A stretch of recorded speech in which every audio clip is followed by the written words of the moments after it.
Okay, well, welcome everyone to your home, to my home, wherever we are. This is the first ever Boston in 100 Words award ceremony. And this is the coolest Zoom call I've ever been on. We've got teachers, we've got people at the library, we've got people from the mayor's office. If we had Big Poppy on the Zoom call, we could not get more Bostonian.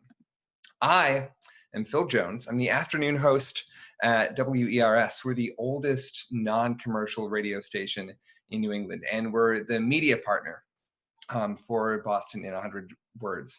I myself am a resident of Allston, right across from Twin Donuts, close to the Beeline, and just thrilled to be here. Before we announce our winners, people who've managed somehow to sum up what Boston is in 100 words, a little bit of background on the program and why we're here and why we felt like it was crucial to have this award ceremony, even though we can't all be together at the public library right now. This is a transnational urban writing project that's appeared in more than 7 countries, and Boston is the first city in the US or in any English-speaking country to host the contest. We're now the 8th country to participate in this project. The idea is stories by the people, for the people, stories written about Boston by Bostonians and for Bostonians. We tell ourselves stories to remember why we love where we are. That sense of place tells us so much about ourselves, and telling each other stories is the way that we're going to get through this time of not actually being in our city. Boston's become a place of huge emotional resonance because people have told stories about it for 400 years, from Henry James to Elizabeth Bishop to Malcolm X to even Ben Affleck. The stories people tell about Boston give it emotional resonance. And so today we are continuing that. After today, the winning stories are going to be posted on the Boston in 100 Words website. The winner, the first place winner, will read their story live on ERS Monday morning at 9:15. And the week of May 18th, 900 posters of these stories are going to be installed throughout the T, at train stations, on buses. Even if we're not back on the rails yet, when we finally do get back to work, the stories are going to be there waiting for us, which I'm so excited about. I just wanted to say on behalf of ERS, it makes so much sense to be here because talking about sense of place, that's what a radio station does, right? When you're driving back to Massachusetts and you get inside 128 and you can pick up ERS, then you know you're almost home. So we're glad to be here. I want to next introduce one of the partners for this, David Leonard, the president of the Boston Public Library. He's worked there since 2009 and was appointed president of the library's board of trustees by the board of trustees and by Mayor Walsh in June 2016. David's focus is on developing the BPL as a 21st century institution that provides dynamic library experiences to the residents of Boston, Massachusetts, and beyond. He oversees more than 23 million books, maps, manuscripts, prints, with ever expanding and ever more important digital access. David Leonard. Thanks so much, Phil. It's really great to be with everybody today. And although we're online, our buildings might be closed, but we're very much open for business in today's world. And so as a partner on this project, we're thrilled also to be hosting and co-hosting today's celebration.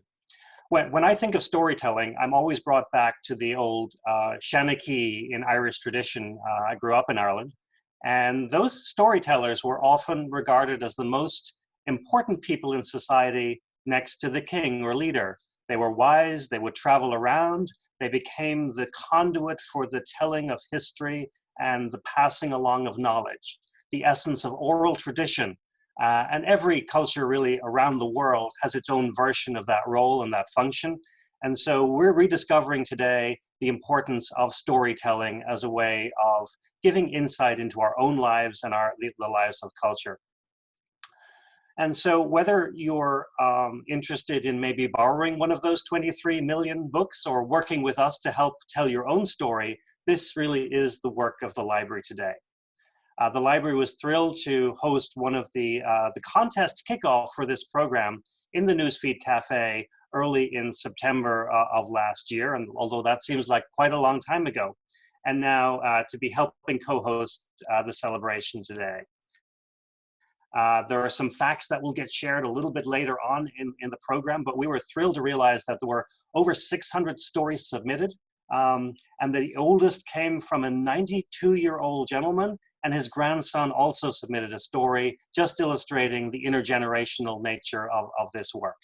And so you'll hear a few more stats a bit later, but we're thrilled to have so many people participate, and Boston loves its firsts. So we're thrilled that Boston is really the first US city to host this program of telling the story of our city in 100 words. Phil, back to you. Thanks, David. I miss the Newsfeed Cafe. All right, next I want to move to our folks from the Mayor's Office of Arts and Culture, which is a relatively newcomer to Boston. It's so exciting to even have an Office of Arts and Culture. Cara Elliott Ortega is the Chief of Arts and Culture at the City of Boston. She uses her training as an urban planner to help put arts and creativity at the center of our urban environment and at the center of community development. As the Chief of Arts and Culture, Cara's played a key role in writing and implementing Boston Creates. That's our 10-year cultural plan that includes creating new resources for local artists, developing a public art program, and supporting the development of cultural facilities. Cara, I'm glad you're here. Thanks, Phil. I'm so glad to be here. And thanks also to David Leonard and the Boston Public Library for co-hosting this. I'm so excited that we were able to come together, even though it's virtually, to celebrate the first year of Boston in 100 Words, and to tell the incredible stories and show the incredible artwork that has come out of this program. Boston in 100 Words is one of 6 projects funded by the City of Boston's Project Partnership Grant, which elevates and supports recurring events and programs that create opportunities for artists in Boston. We were also thrilled to be able to support 100 Words with the Boston Cultural Council grant earlier this year. This project embodies many of the goals that we strive towards in the Mayor's Office of Arts and Culture and in the city, including celebrating the city through art, providing a platform for showcasing Boston's cultural traditions and diverse communities, and giving Bostonians throughout the entire city a chance to tap into their own creativity. This was also a great opportunity to highlight the talent of our local art students who worked hard to bring these stories to life with their original designs. We all have the ability to tell Boston's story, and more than that, the story of Boston belongs to us, the people who have a relationship to this place and to this city. Our perspectives and our experiences, the good, bad, the tragic, the joyous, the memories, and hopes for the future are as varied as we are, reflecting the people who have lived here who contribute to what it means to be here now. Of course, what it means to be here now also has become inseparable from dealing with the impacts of COVID-19. So I want to say thank you to Boston 100 Words for continuing this program and putting this online. I think it's especially valuable as we struggle with not being able to go out into our communities, not being able to be in the same place as our family and friends. So I'm really glad that this program is here. It's giving us the chance to come together and connect around shared stories, stories that so many of us can relate to and identify with. And lastly, I'd like to thank Jane DeLeon Griffin for her hard work in bringing this project to fruition in Boston. It's so hard to do something for the first time. It's especially something that requires so much collaboration and energy, and so I'm just so appreciative that she was able to make it happen with partners around the table. And I want to thank all of the writers and artists who participated, who submitted, and who you're going to hear from today. This has been a great example of how we can collaborate to make Boston a more vibrant and welcoming city. And we can't wait to see this project continue and evolve and grow and become a new tradition for all of us here in Boston. Thank you. Thanks, Cara. Speaking of Jane, she really corralled this whole thing. I want to introduce Jane DeLeon Griffin. She's the executive director and founder of Inspired Masses, a nonprofit cultural organization that offers free art and cultural activities to the greater Boston community. Jane founded Inspired Masses in 2019 for the primary purpose of bringing the 100-word writing contest to Boston. In addition to her work at Inspired Masses, Jane is also Associate Dean of Arts and Sciences at Bentley University. Hi, Jane. Hi, Phil. Thank you so much. I'm so excited to be here today, and thanks to everyone for tuning in. Whether you're watching this live or watching a recording later, we're very happy to have you here. Today is an incredibly exciting day for me. It's a day that I have been working towards for many years. And while I never imagined that we would be doing this in a Zoom call and broadcasting it live on Facebook, I'm still so grateful that we are all here together today to celebrate the wonderful stories of Boston and of Bostonians. So I wanted to give you a little brief history of how this contest arrived in Boston. As Phil mentioned, I am a professor at Bentley University, and as an academic, I study Chilean literature. And in 2007, I became aware of a really fascinating project that was happening in Santiago de Chile called Santiago en 100 Palabras, Santiago in 100 Words. And I immediately fell in love with this idea, and it just grabbed me, and I have been following this contest in Santiago ever since. It has been a joy to study and to learn more about and to write about in my academic scholarship. It's also been a joy to get to know the people in Santiago who are responsible for creating this wonderful idea that has produced tens of thousands of stories in its lifetime since it began in 2001.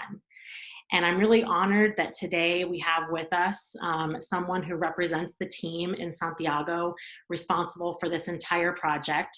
Soledad Camponovo is here with us from the Plagio Foundation. And at Plagio, Soledad is general manager. She oversees all of the organization's cultural activities, which I can guarantee you there are many cultural activities that this organization is responsible for.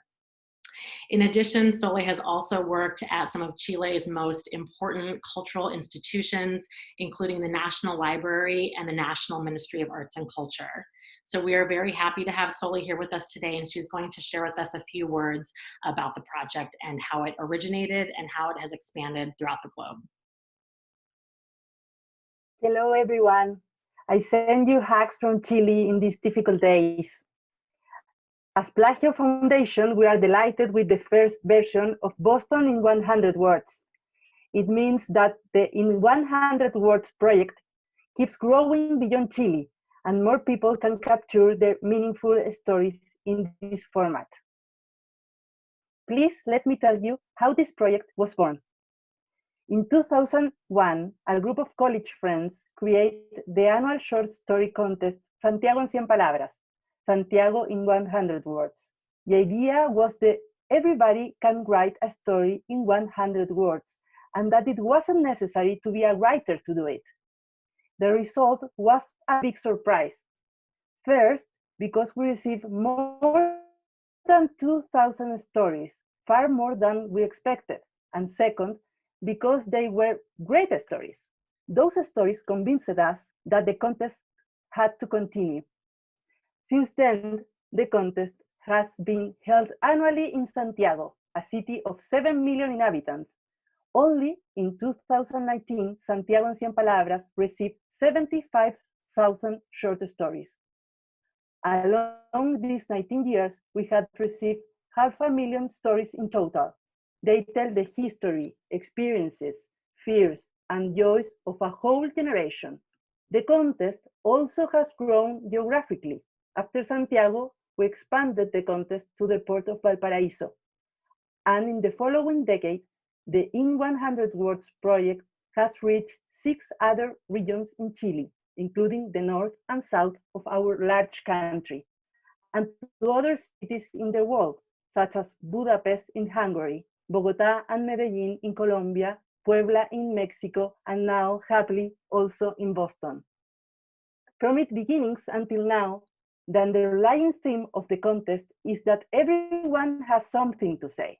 It is a democratic invitation to participate, open to the entire population. Year after year, the thousands of stories received works as an X-ray image of the city and of the historical moment its inhabitants are living. The contest in this way has explored the identities of citizens through the fragments of their personal stories. For us, everybody has something to say. For us, those 100 words really matters. Finally, I want to say thank you to Jane, and to congratulate all the winners of the first version of Boston in 100 Words. Their stories are now part of this great collective story that we are writing together.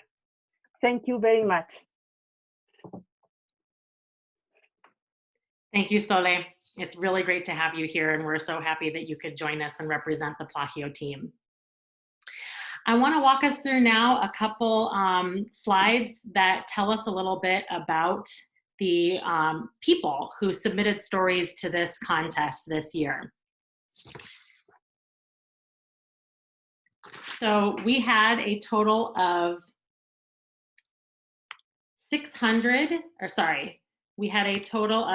596 authors submit their stories to this contest. We were very, very excited about that. And those 596 authors submitted a total of 619 stories. And the reason that the number of stories submitted is higher than the number of authors is because each author could submit up to 5 stories. So we think that that's pretty good for our first year. We're really hoping that in our second year, we can double or even triple that number. A little bit about the people who submitted stories to this contest. 70% of our authors identify as female. 30% of our authors are under the age of 20. That was the largest single age group of everyone who submitted stories to the contest. So we were really able to reach a lot of young people, which was very exciting. Equally exciting, I think, is that we had 47 authors submit stories over the age of 70. And our goal with this competition was to really model the success of the folks in Santiago and Chile in reaching a huge demographic of the country and the city. And I think that it really speaks volumes that we were able to reach not only young people, but also older people as well to submit their stories. 68% of our authors are from Boston, either living or working in the city of Boston. And within Boston, the neighborhood that was most strongly represented was Jamaica Plain. Outside of Boston, we did allow a select number of towns and communities within the greater metro area to submit stories. And the city that was most strongly represented there was Cambridge. These are our judges: novelist Gish Jen, Boston Poet Laureate Portia Oleiwola, and WGBH journalist Callie Crossley. I cannot thank these 3 individuals enough for the amazing work that they did to read all of our entries and to select our winning stories. Because this was the first year of our contest, there were quite a few hiccups and quite a few things that we didn't know. And these 3 women were amazing. They went above and beyond, oftentimes having to change what we asked them to do. And they took it all in stride, and we are very grateful. I also want to direct you all to Gish Jen's new novel, The Resistors. It would be great quarantine reading in case anyone's looking for a new book. Also, Portia Oleiwola has a recently published book of poetry called I Shimmer Too Sometimes that I strongly recommend. And finally, you can always catch Callie Crossley on WGBH, where she and her colleagues are working tirelessly to keep the Boston community informed during these unprecedented times. So thank all 3 of you for the work that you do in our community and also what you've done for this contest. We are very grateful. Next, I'd like to send some gratitude out to our amazing artists. We had 10 really talented people submit artwork for this contest to illustrate each of our 11 winning stories. Each story has an original piece of artwork that accompanies it. And I think that you will agree with me when you see these pieces, just how gorgeous they are. So I want to recognize our artists. Thank you so, so much. About, I would say 80% of our artists are Emerson College students. We also had 1 mass art student and then just 1 general artist. So thank you so much. We really appreciate your gorgeous artwork, and we can't wait to see it all over the MBTA very soon. So our finalists, in addition to the 11 authors that you will be meeting today and who will be reading their stories with us, we also had 79 authors make it to the finalist round. So out of the over 600 stories that were submitted to this contest, only about 80 of them made it to the finalist round, and that is quite a feat. I don't have time to name all of those authors right now, but I want to congratulate all of them and let you know that we have hung on to their stories, and we do plan on making those available to the public in some way, shape, or form sometime soon. Within those finalists and just the submitters at large, we did have a couple special people we wanted to recognize today. And the first group are our youngest authors. And those young authors come to us from the Josiah Quincy Elementary School in Chinatown. Big shout out to Mr. Phil Amara's third grade class. You guys are amazing. Mr. Amara had his entire third grade class submit stories to the contest, and it was just incredible to read these young people's stories about their lives in Boston. So I want to thank Mr. Amara for doing this with his students. I want to thank all of his students for their submissions, and I know that this is a very difficult time for you and your parents as you're not in school and stuck at home. We hope that you'll be back in school soon, and we hope that you'll submit stories again to the contest next year. Next, I want to talk a little bit about the Bascanana J family. David Leonard referenced this family a little bit earlier, and this was just such a heartwarming story. The oldest person to submit a story to the contest was Dr. Jose Bascanana. He was 92 years old. He wrote a story called My Ear about swimming. He's an avid swimmer. And I reached out to him to let him know that he was the oldest person that had submitted a story to the contest. And when I did that, I found out that his grandson, Andres J, had also submitted a story to the contest. And not only was that sweet to know that a child and his grandfather both participated in this together, but Andres actually, his story, Geology, made it to the finalist round. And so congratulations, Andre. And this was just a wonderful story that I wanted to share with all of you. Okay, so now I'm going to kick it back to Phil, and he is going to introduce our winners. Thanks, Jane. Before we do it, I just want to advise everyone, you try and listen in a way that to the stories that are being told in a way that's comfortable, and imagine yourself going back to these amazing physical places and personal connections. Soleil used a phrase that I love, so I'm going to reuse it. This is our collective history.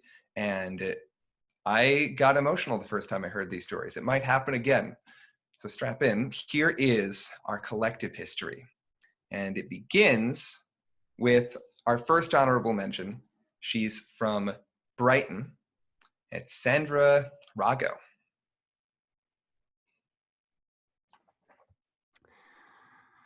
There's a group of men in their late 60s who sit down at Cafe Mirror each morning to eat breakfast and solve the world's problems. They talk sports, politics, family, and current events, and I learn more about Brighton overhearing snippets of their 6:45 a.m. conversations than I do from any other news source. I'm listening as I approach the counter, but before I can speak, I hear, egg and cheese on English with ice, no, it's cold out, hot tea. I laugh, realizing that my usual breakfast order was just placed for me, and somehow I've become a local too. I wrote this story on a snow day in December when I really missed going to Cafe Mirror that morning. And now that it's been about 5 weeks since I've been at Cafe Mirror, I have a lot more than 100 words to say about the place. But Brighton was supposed to be temporary. It was a pit stop while I was in graduate school. And now it's 7 years and 2 jobs later and hundreds of egg and cheese on English sandwiches later. And Brighton's really become home. So thank you for listening to my story.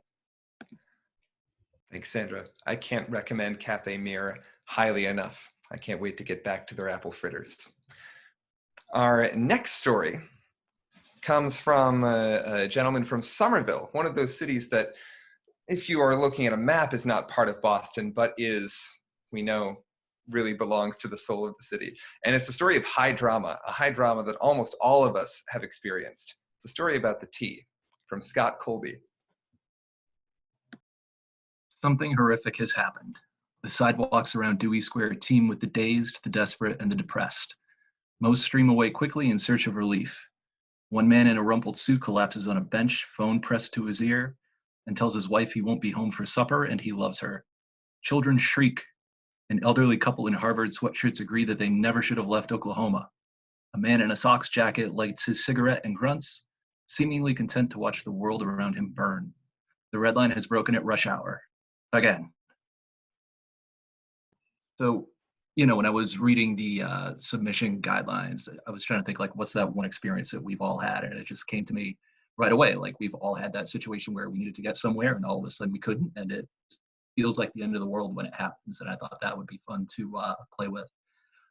Also, at the top of the show, Phil mentioned that the only thing that would make this more Boston is if Big Poppy was with us. And he's actually kind of on the wall behind me to my right. So I think we've done it, Phil. Thanks, Scott. I'm almost missing the red line catching on fire. Almost. Our next honorable mention is a story about the ways that nature can totally surprise us in the middle of Boston. It comes from the North End, and it's from Chandray Lahiri. The din of traffic rumbling over the Charlestown Bridge rudely intruded into my lunch. But the breeze was cool off the Charles, and I could see the masts on Old Ironsides just across the water. I leaned on the harbor walk railing, exhaled, and let my focus go soft. Looking down to lazily crumble my leftover sandwich crust into the water, I realized there wasn't just traffic on the bridge. Hundreds of moon jellyfish pulsed just under the silver rippled surface, drifting slowly, steadily to the ocean. Dime to foot diameter creatures, trailing ragged strings, thrummed in a quiet, ordered chaos. So I'm lucky enough to be able to commute to work, which is right by the North End in Boston. And the reason I write down a lot of stories like this is I feel like there's a lot of little moments in life that as we're caught in the spin cycle of just living our daily life and running on our little hamster wheels, we miss these moments and they can just mean so much. That particular day, I was annoyed, I was frustrated, I just needed to get away from my desk. And in the middle of feeling disconnected and stressed, I looked down and it was a reminder that there's life everywhere and that we're all connected. So I believe in writing about the small moments, to remember them, to feel the full impact of them. And I hope anyone who's tuning into this will think about picking up a pen and grabbing that moment before it disappears. Thank you for listening. Thanks so much, Chandray. Yeah, it's good to remember we're almost part of the ocean here in Boston. Sometimes it shows up in strange places. All right, our next story goes back to Brighton, 50 years in the past, and takes us to one of the highest points in the city. It's Louise Cullman's story.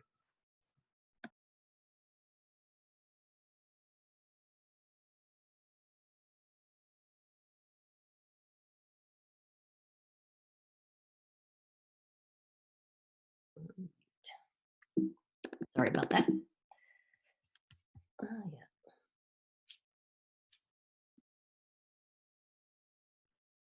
My first date with Mike was a Jose Feliciano concert, who sang The Doors' Light My Fire. After that, it was easy to ask him to go to my senior prom. I wore a pale peach gown and Mike a black tuxedo. We didn't want the night to end, so we walked all over Brighton, still in our prom clothes. At Summit Ave, we watched the sunrise over the city. Just passing was my family's milkman, who gave us a lift home. And there we were, bouncing along, perched on the milk crates. 46 years later, he still lights my fire. And so the other day, I was brushing my teeth and thinking about this story, and I realized that the numbers don't add up. I always think of the time together, Mike and I, as 46 years because we've been married for 46 years, but we've been together longer than that. And I hope you can see this because this is the pale peach gown And there are Mike and I. Come here, Mike. And here is my better half. Hello. I loved the sentiment that Chandra mentioned of capturing those moments. And since retirement, I've had an opportunity to do that many times. I belong to a couple of writing groups. One, we call ourselves the Salt and Pepper Writers because we're a group of Cambridge and Brighton writers. And the other, we're called the 57 Readers and Writers because of the 57 bus line that runs through Brighton. And we actually perform our writing at the Faneuil branch of the public library. So maybe someday in the future, when we all get back to the way things were, maybe not 100% the way things were, you'll come and see one of our shows. So thank you. That was so cool. All right, thanks. Thanks, Louise. Our next story is about another shared calamity of living in Boston. Everyone who's lived in the city, at least since the early 2010s, has a great point of reference in the winter of 2015. Ouch. This is a winter story from JP, written by Kristen Paulson-Wen.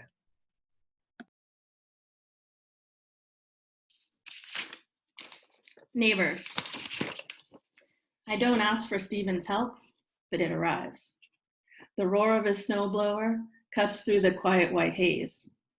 He flings the fluff from the sidewalk in front of our house.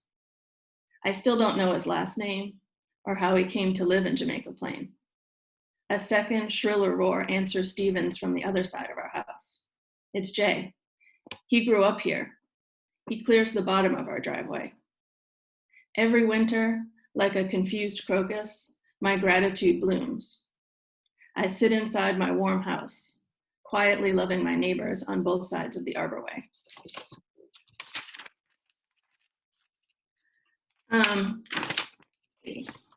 I think as a nonfiction writer, we're always writing about things that are very personal and meaningful to us. And so for me, I wanted to show readers about the importance of kindness. And oddly, I think it turned out to be, just with the timing of the pandemic, it turned out to be strangely fitting because I know that in our neighborhood recently, there've been a lot of people that are just doing a lot of kindnesses just on the Nextdoor Pondside app, just noticing how people are offering to run errands or get groceries or do things for people. So that's pretty cool in the spirit of Boston. I loved the challenge of writing the story and just including a little scene just within 100 words. And also, I have to admit, as a diehard New Englander, I do love snow. So I was a little bummed this winter that we didn't get our usual ton of snow dumped on us. I was also drawn to contribute a story because I have a really deep connection to Boston. My grandfather rode horses in the Arboretum. My father lived on Sedgwick Street in JP. My mother grew up on Locust Street in Dorchester, and my great-grandfather actually worked in the birdhouse at the Franklin Park Zoo. I'm proud to be the first writer in my family, but luckily I don't think I'll be the last. My 10-year-old daughter, Lily, has been writing a lot of poems lately, and so maybe I'm hoping next year she could contribute to the contest. Thanks for listening. Thanks so much, Kristen. We didn't get our snow this year, but this past April, fun fact, was the coldest April in Boston since 1880. All right, moving on. This is a story about approximately 10 feet of storefront that has an entire universe inside. It's from Christine Chen, who lives downtown.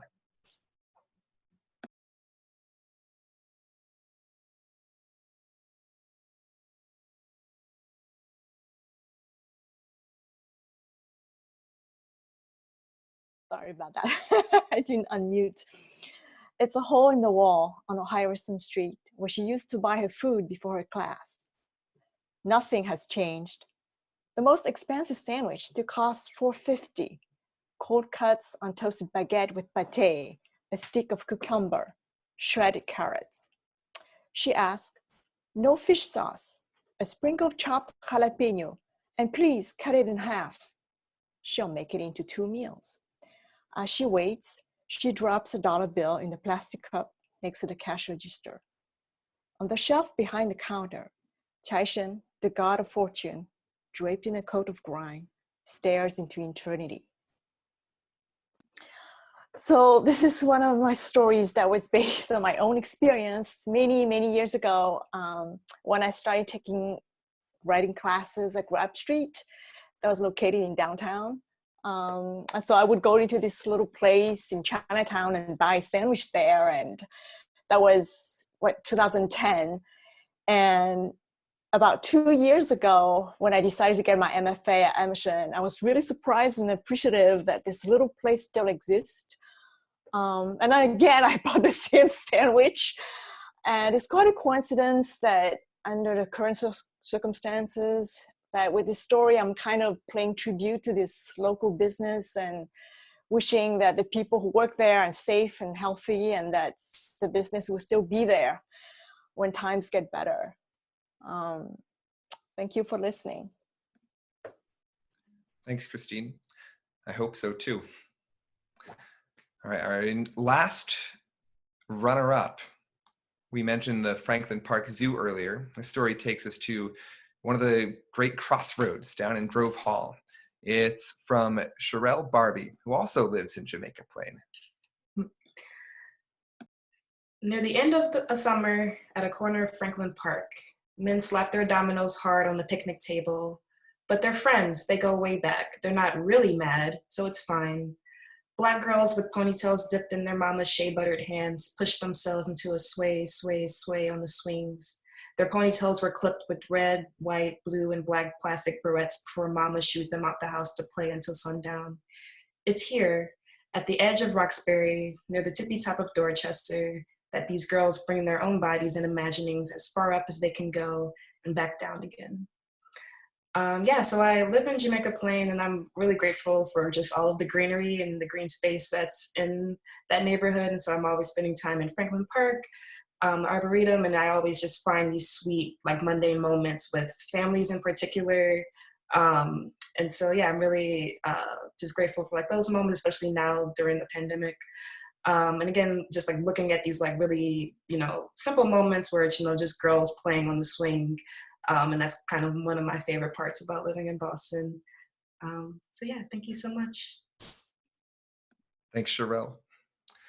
All right, that brings us to the end of our honorable mentions.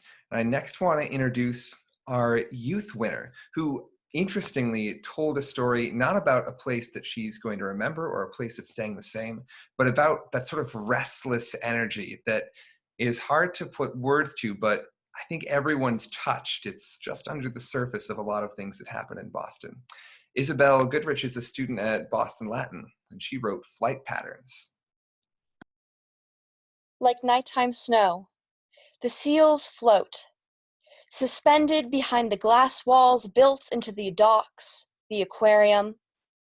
A foot of glass between them and the filthy sea, city built, land shaped, trash patch innovation. Odor denoting algae and motor oil. Tourists march the boardwalk, sitting like triumphant soldiers, feet dangling over the granite walls. The hotel that does not pay its workers shines like slick sea stone. The strikers take breaks from their chant, toes in the short, poisoned grass, looking across the airport, across the harbor, counting the departing planes and imagining the skid marks of new arrivals. So I wrote this piece back in September. I was at the September 20th climate strike, and then afterwards, I and some other attendees heard about and then joined the strikers at the Wharf Hotel who were protesting and striking for better wages and better healthcare. And so anyway, it just made me think about how issues like climate justice are interconnected with issues like workers' justice and how these things intersect in Boston, and how as Bostonians we live in a city with a long tradition of striking and being a home to all people. And that's sort of where this piece came from. Thank you. Thanks so much, Izzy. Yeah, that energy is kind of growing in recent days. It's scary, but also exciting. All right, this takes us to our third place winner She's from Southie, and she wrote about the lifting of a curse. It's Jill Hilliard.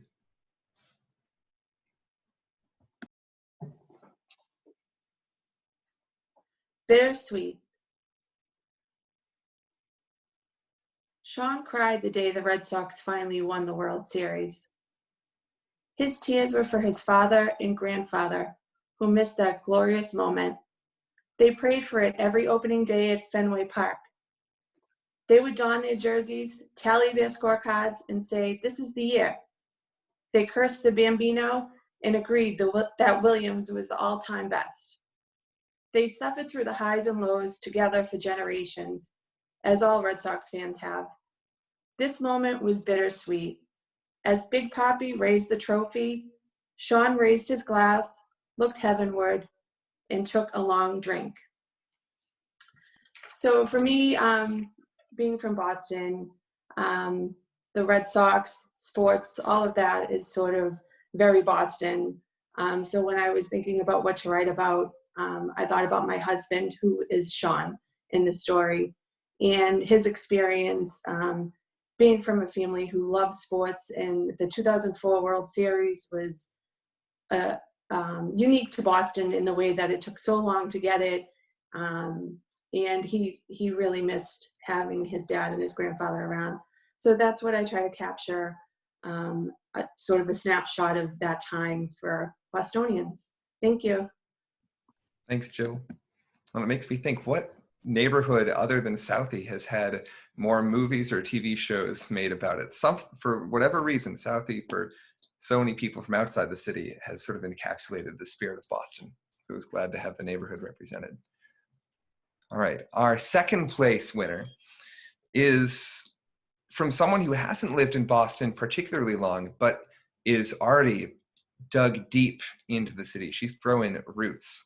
This is from Melanie Hahn, who actually lives in Revere, another one of those cities that is 100% Boston, except on a map.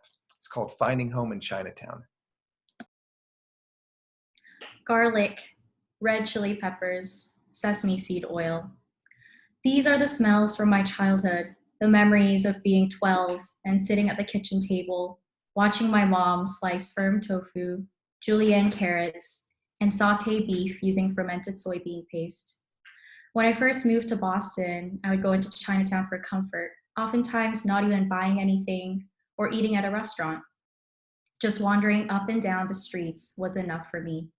Listening to the chatter of Mandarin, Cantonese, and other dialects, rubbing shoulders with other Asians, and just smelling garlic, red chili peppers, sesame seed oil.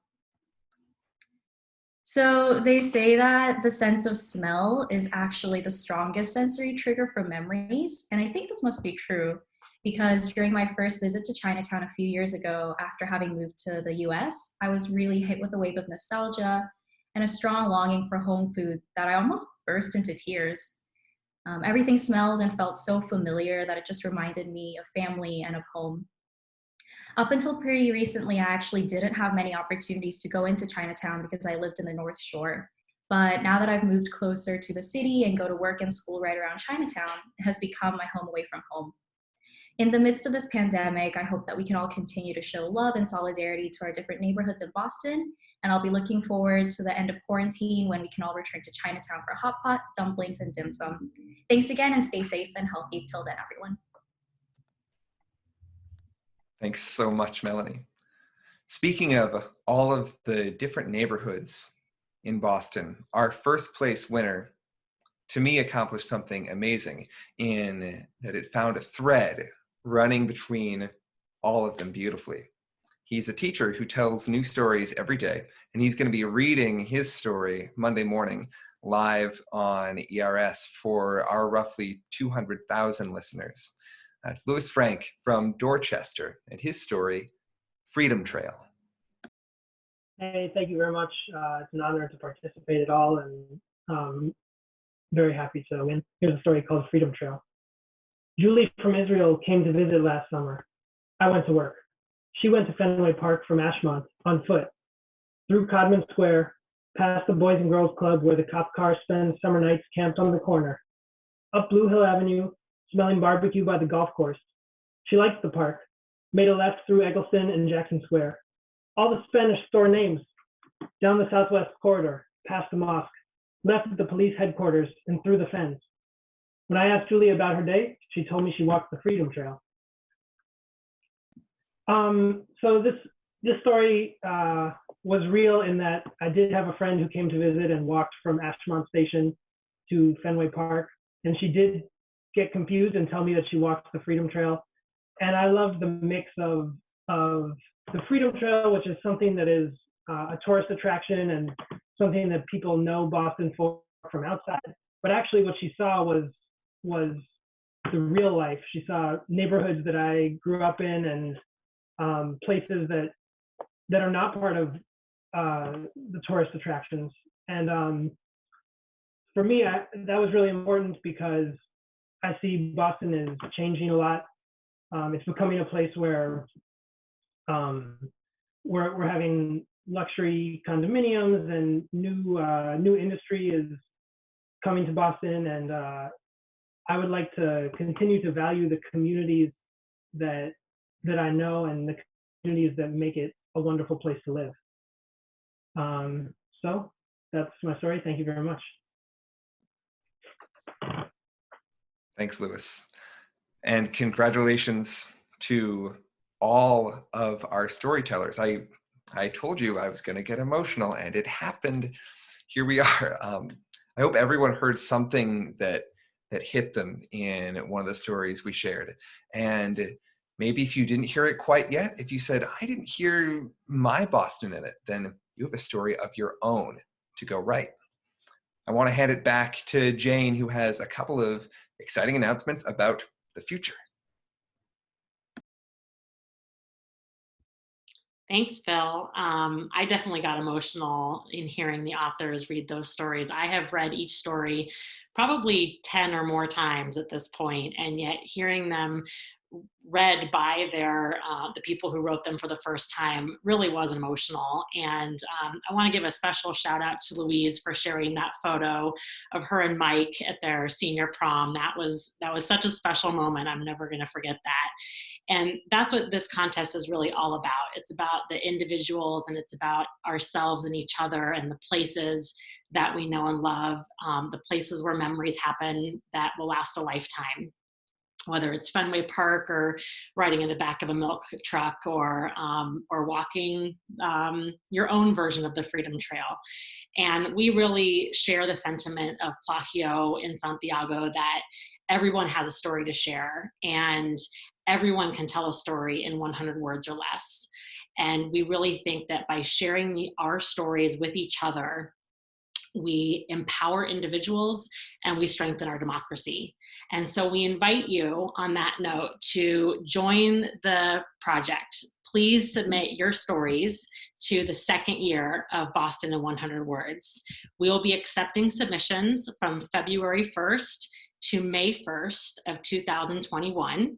That gives you plenty of time to start writing your stories. Remember that each person can submit up to 5. And I have a feeling that next year, people are going to have some pretty wild stories considering what we are living through right now. We definitely have a lot of raw material to work from.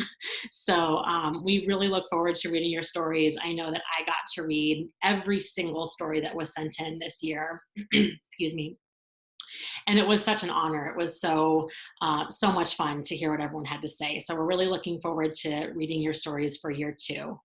I also just want to give a plug to donating to the contest if you feel moved to do so. We are strongly committed to keeping this project free. It will always be free. We will never charge anyone to submit their stories to the contest. We will never charge the public to read these stories. As Phil mentioned in the beginning, we are going to have 900 posters of these winning stories all over the MBTA system in just a few weeks. And they will be there hopefully for about 2 months. So I really hope that everyone will be able to see them. They're also going to be on some digital billboard screens all throughout downtown Boston. There'll be many, many ways to read and enjoy these stories for free. It's very important to us that everyone be able to access these stories for free. However, the contest is not free to produce. So if you feel so moved, there is a way that you can donate to our project. And lastly, I want to end by saying thank you. I want to say thank you to our amazing contributors, partners, and sponsors. We have been so lucky to partner with amazing organizations, institutions, and individuals really over the past 2 years to bring this contest to Boston. And from the outset, we wanted this to be a collaboration. And I am so proud and so grateful that it has been truly that. As Cara Elliott Ortega mentioned in the beginning, this has really been a collaborative effort. We are so grateful to partner with the Boston Public Library, who's been incredibly generous in providing resources and space and personnel and funding. The Mayor's Office of Arts and Culture really has been the backbone of this project in Boston, providing just really infinite resources to us that I can't even mention, in addition to a couple of the grants that they awarded us that Cara mentioned. WERS, from Phil to Allie to all of the student artists at Emerson College. We're really just grateful to have that partnership and look forward to it growing going forward. My employer, Bentley University, has been incredibly supportive of this project, given us lots of resources. Many folks at Bentley have participated and helped out and brainstormed with us about how to pull this off. And finally, Plagio, who started the whole thing in Santiago. We are so grateful to you and to your support, to everything that you do for us, to the millions and millions of emails that you answer from me all the time. Thank you so much. We also had support from some other contributors, the Boston Book Festival, the Boston Literary District, the Downtown Boston Business Improvement District, and finally Grub Street. We are very grateful to all the support that you have given us.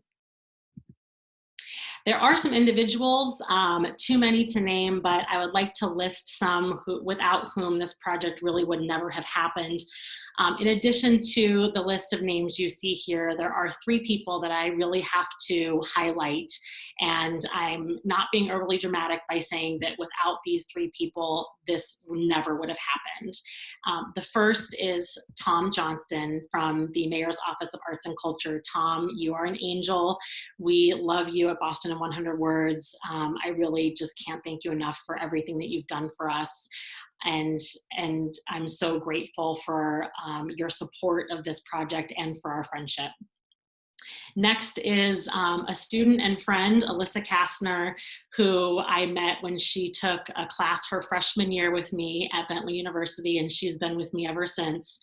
She is a truly amazing young woman, and I am so grateful that I've gotten to work with her for the past 3.5 years, and I just can't wait to see what amazing things she's going to do next with her life. She's got a very bright future. And finally, my right-hand man throughout this entire project, Sean Hauserman, also a Bentley employee, has been with me on this project for about 3 or 4 years now. And Sean, I am very grateful to you for everything that you have done to help bring this project to Boston.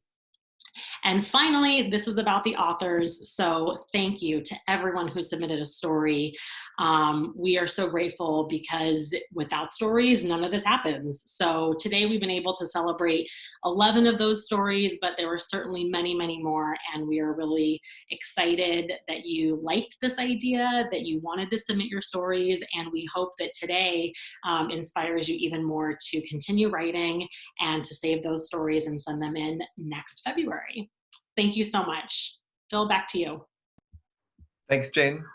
There's not much else to say other than to remind everyone to keep on writing, keep telling stories, because we've got that collective history inside of us. When we're on the other side of this strange new reality, things in Boston are going to change. Some things are going to be unrecognizable, but if we tell stories, then we are still going to know where we are.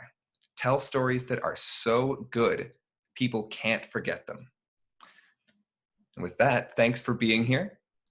Be good to yourselves and keep writing.